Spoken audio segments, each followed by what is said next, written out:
You are a badass, but you don't feel like a badass. You feel frustrated and taken advantage of. You may even be feeling like you're starting to check out of your relationships and ready to quit altogether. If you can relate, get ready, because I'm going to break down what to look for and what to do when you're feeling like you're being taken advantage of.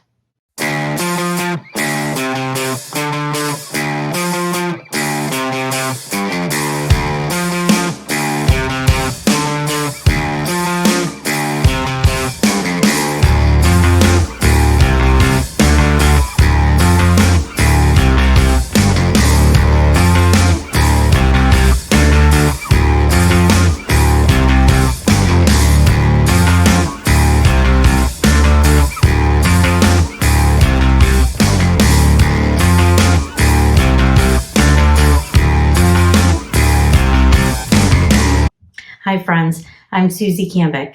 I'm a life coach who helps other parents break generational cycles of anxiety and emotional dysregulation. As a recovering people pleaser, I teach women how to elevate all areas of their life through personal growth and love.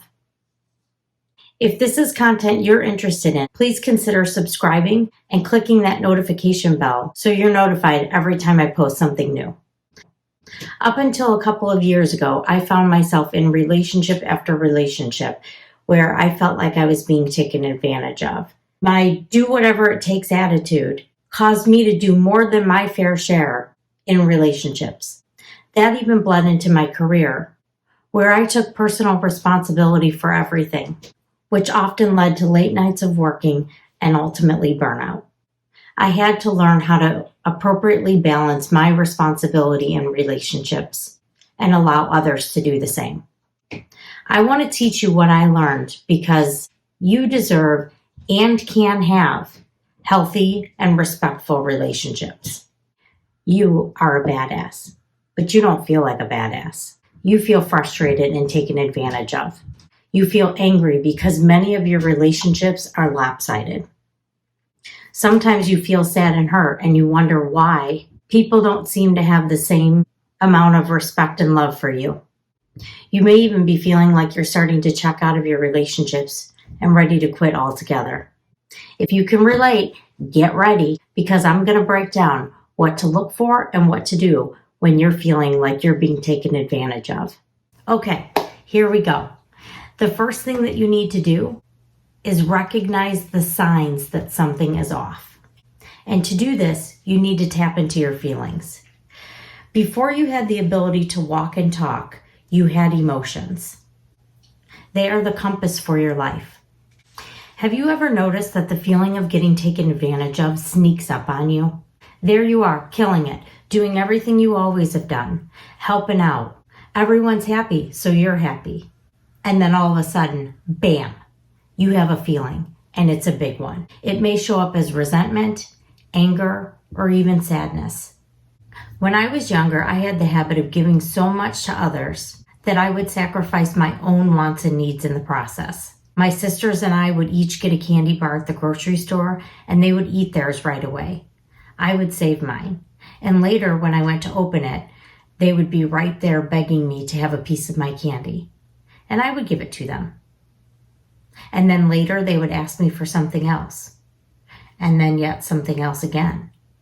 And I had this pattern where my mom described it as I would take it until I wasn't going to take it anymore, and then look out. My hairbrush or whatever the closest object was would go flying out of my hand and in the direction of whoever had tipped me over the edge. What the heck happened? I felt taken advantage of. And I wasn't having it anymore. I went from the sweet girl giving away the candy to the hairbrush flinging crazy person. Not my proudest moment. I tell you this story not to embarrass myself, but to underscore the importance of practicing awareness and using your feelings as signals.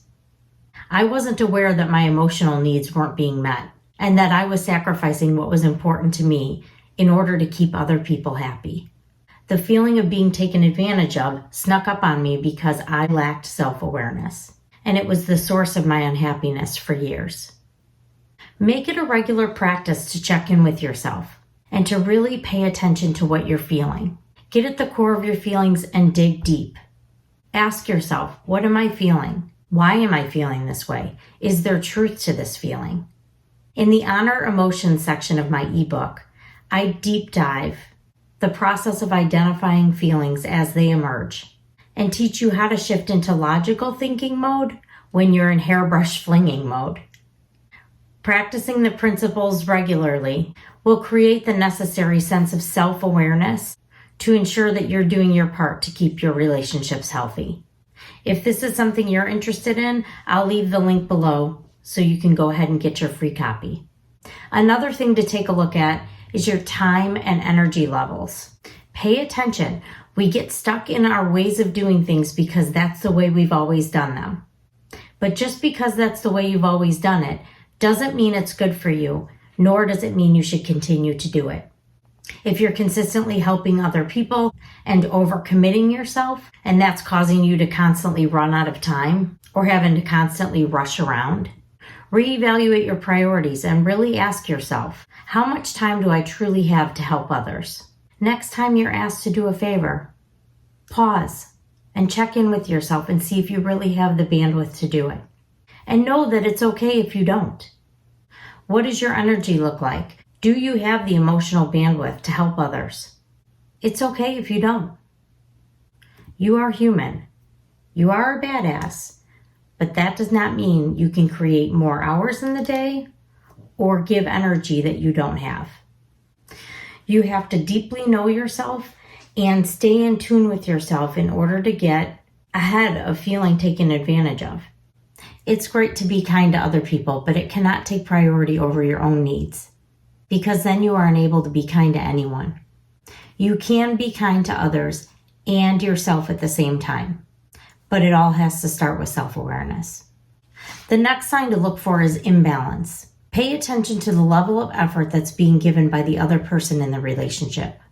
Healthy relationships require mutual respect. And stick with me here because I'm going to take a couple minutes to explain the way I see mutual respect, because there are some nuances here that I think are really important. Often mutual respect is thought of in terms of 50-50 effort. I give 50% and you give 50%. This mindset is aligned with what is called reciprocity. What the heck is reciprocity? Reciprocity is the act of giving or doing something for someone in return. I scratch your back, you scratch mine. The vibe from the giver is, I did this, now you do that. It can feel like an obligation or a transaction. The expectation is 50-50 effort in the relationship, and the benefits are directed at an individual rather than the relationship itself. A healthier way to think about this and approach it is through what's called mutuality. Mutuality is giving something to get something for the benefit of the relationship. Mutuality stems from the Latin word mutuus, which means coming at both sides at the same time. I scratch your back because it itches and you can't reach it. Mutuality considers both persons' capacity in the moment and flexes to meet the needs of the other person. Sometimes that's 50-50 and sometimes it's 90-10. The vibe from each partner is, I see you, I understand, and I know that you are an equal partner. And that's what we want, right? Healthy relationships require that each person gives 100% of what they're capable of giving at any given time. Mutuality over reciprocity. Be willing to give 90% to their 10 when necessary, and accept the 90% when you can only give 10. And look for the same in return. Pay attention to the level of effort each of you are putting into the relationship. Is it fair and balanced? Is it based on mutuality? If not, it's time for some action, and we're going to get into that next. Okay, so far you've learned how to tell if you're being taken advantage of by tapping into your feelings. You've also learned to become self-aware of the time and energy that you have available to help others. You've learned the difference between reciprocity and mutuality, and the importance of looking for the imbalances in relationships. Now let's explore what to do when you know you need to do something. If you feel that you're being taken advantage of, you must communicate your feelings and needs. You may have heard the statement coined by Peter McWilliams, emotions are energy in motion. If you break the word down, emotion, E stands for energy, and the word motion is literally the second part of that word. Okay, great, Susie. What the heck does that mean? And what does it have to do with communicating? Well, when you have emotions, you create energy, and by law, energy needs a place to go. Your emotions are a signal that action needs to be taken. You could choose not to express your emotions, but the energy still has to go somewhere. It's critical for us to move it to the appropriate place to avoid suppression, which can lead to major mental health issues or even physical health issues. Communication gives energy a place to go, and it makes relationships stronger as well. I'm a big fan of Brené Brown's work. Her personal growth journey and her shame research are inspiring to me. Her quote, "Clear is kind, unclear is unkind," from the book Dare to Lead, has always stuck with me. As a self-proclaimed kind person, this challenges me to be clear. If clear is kind, then it is my job as a kind person to be clear. Even when I feel like running away and avoiding it altogether, I make it my personal mission to be kind by communicating my wants and needs. Communication doesn't come easy to everyone, and I personally feel that it's a skill that can constantly be worked on and improved upon. Channeling my inner Brené, I've created a mnemonic using the word kind for me and you to use to communicate clearly and effectively. So let me break this down. K stands for keep your posture. I'm using the word posture here to mean both your physical body as well as your presence. Good physical posture, open body language, eye contact, smiling or having tender facial expressions, a positive attitude, calm demeanor, and emotional control will all exude confidence, openness, and will create an atmosphere for healthy communication. So remember to keep your posture. The I in kind stands for I statements. Express your feelings and desires using I statements such as I feel or I need. Your feelings are yours and they're there for a reason. No one can tell you how to feel. Expressing them is a gift to the other person because you're allowing them to get to know you better.